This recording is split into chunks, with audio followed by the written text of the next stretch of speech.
Hello and welcome. This is a drink called how to make Coca Cola Cherry Low Sodium. First thing you gotta do is you open up this PC Club Soda Low Sodium and you pour it into this glass.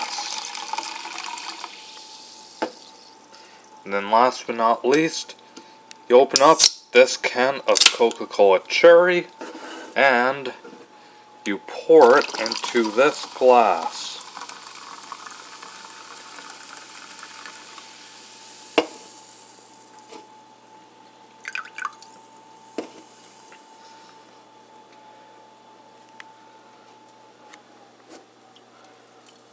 Pour a little of soda in there, a little more.